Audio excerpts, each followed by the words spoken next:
ভারতকে হারিয়ে টানা দ্বিতীয়বারের মতো অনূর্ধ্ব-20 সাফে চ্যাম্পিয়ন বাংলাদেশ দলকে দেয়া হবে ছাদখোলা বাসে সংবর্ধনা। ফাইনাল জিতা মানে আমি 4 বছর ধরে এটা চাইতেছি, আল্লাহ আমাদেরকে দিছে আজকে, কিন্তু আমি একজনকে খুবই মিস করতেছি। ওটা আমার বন্ধু আশিক। আমি একসাথে ম্যাচ খেলছি ওর সাথে 4-5টা। 4 বছর ধরে ও থাকলে আরো বেশি আনন্দ হইতো, ওই নাই।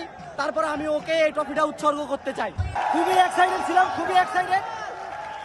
কি বলবো, বলার মতো ভাষা নাই। আমরা 5 বার পর ইনশাল্লাহ এবার চ্যাম্পিয়ন, ইনশাল্লাহ। বাবুস এই বিষয়ে আরো জানাতে আমাদের সাথে যোগ দিচ্ছেন সহকর্মী পিয়াস সাহা। পিয়াস, আমরা জানতে পেরেছি অনূর্ধ্ব-20 দলের ফ্লাইট দেরি হয়েছে, ঠিক কখন ঢাকায় এসে পৌঁছাবে সাফ জয়ী চ্যাম্পিয়ন দল, এবং আরো জানাবেন চ্যাম্পিয়নদের সংবর্ধনা ঘিরে বাফুফের পরিকল্পনা কি?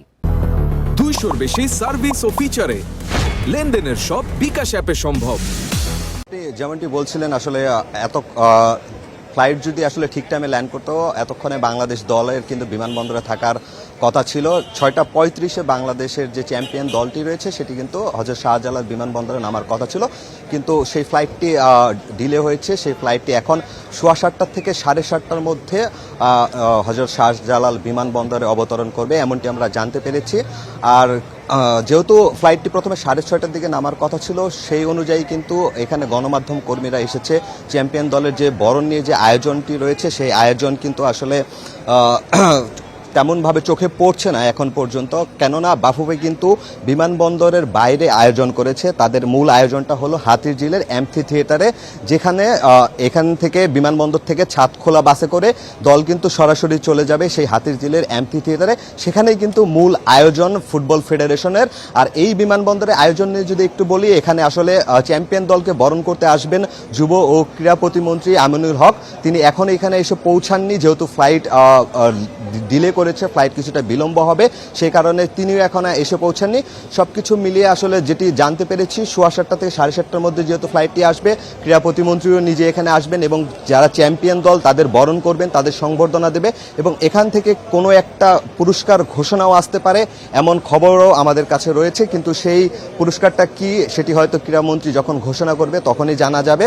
তবে অপেক্ষা কিন্তু এখনো শেষ হচ্ছে না। দুপুর 1:30টার দিকে, মালদ্বীপ সময় 1:30টার দিকে বাংলাদেশ দল আসলে বাংলাদেশের উদ্দেশ্যে আসলে মালদ্বীপ ছেড়েছে, কিন্তু ফ্লাইট বিলম্ব হওয়ার কারণে এখানে কিন্তু সংবাদকর্মী থেকে শুরু করে সবারই অপেক্ষা করতে হচ্ছে।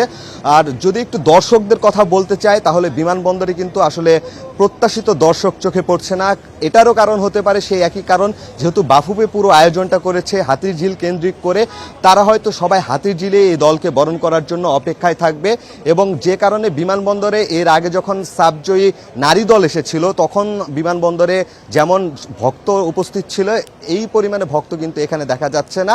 আর এটি আপনাকে জানিয়ে রাখতে চাচ্ছি একটি জিনিস, আসলে ছেলেদের ফুটবলে কিন্তু এই যে ছাদখোলা বাসে উদযাপন বা সংবর্ধনা যাই বলুন, এই জিনিসটা কিন্তু ছেলেদের ফুটবলে কখনোই ছিল না। এর আগে এই প্রথম এই জিনিসটা ছেলেদের ফুটবলে হতে যাচ্ছে।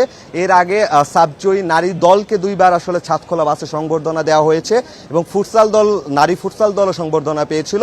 এবারই প্রথম আসলে বয়সভিত্তিক ছেলে দল সংবর্ধনা পাচ্ছে, যে দলে রোনাল্ড ডেকলানরাও রয়েছে। তাদের জন্য একটি ভিন্ন রকমের অভিজ্ঞতা হতে যাচ্ছে। লাল সবুজ জার্সি গায়ে তারা প্রথম শিরোপা জিতেছে, প্রথম টুর্নামেন্টে অংশ নিয়ে এই ছাদখোলা বাসের সংবর্ধনাটাও নিঃসন্দেহে তারা দারুণভাবে উপভোগ করবে। শাহজালাল আন্তর্জাতিক বিমানবন্দর থেকে জানাচ্ছিলেন আমাদের সহকর্মী।